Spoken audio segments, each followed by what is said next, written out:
Assalamualaikum warahmatullahi wabarakatuh. Nama saya Dewangga Pancakrisna dari kelas 11 TK7. Di sini saya akan menjelaskan sistem kerja pengisian pada saat putaran sedang dan tinggi. Ketika putaran sedang berarti arus yang keluar dari P alternator dan menuju ke voltage regulator juga semakin besar.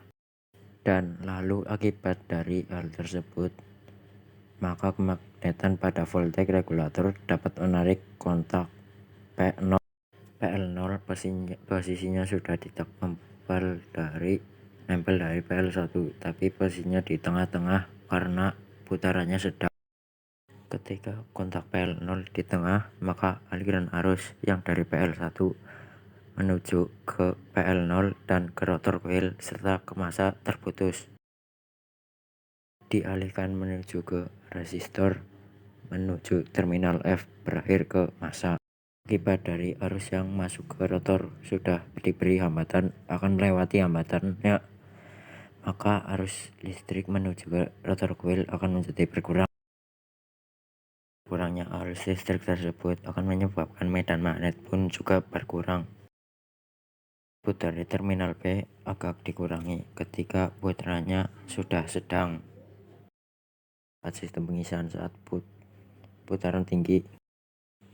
Ketika putaran tinggi sama dengan putaran sedang, namun dari B otomatis juga akan semakin besar.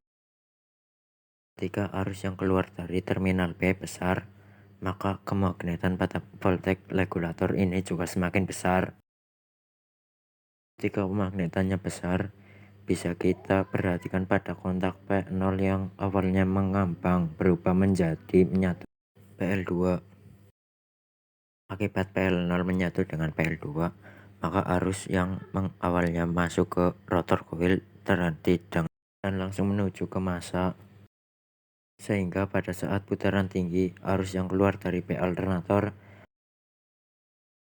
langsung dibuang menuju ke massa tanpa melewati rotor coil. Hal tersebut dilakukan pada kotak yang ada di sebelah kiri bawah. Terlihat teori dasar ada 3 cara.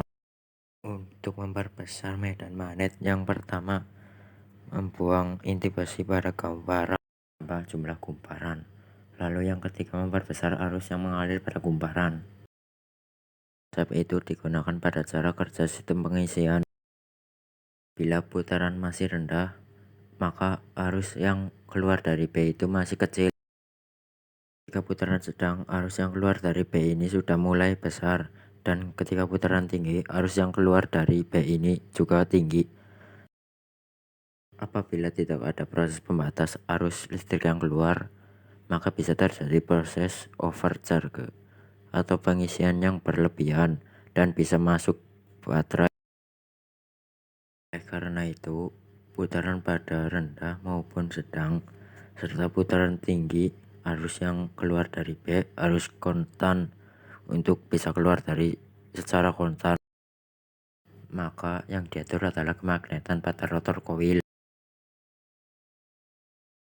Ketika putaran tinggi, rotor coil kemagnetannya harus dibuangkan. Maka ketika sedang, arus yang ke rotor coil harus dikurangi. Ketika kecepatan rendah, maka arus listrik yang menuju rotor coil diperbesar. Tersebut supaya arus yang keluar dari terminal B dapat konstan. Dan mungkin segitu saja video dari saya. Wassalamualaikum warahmatullahi wabarakatuh.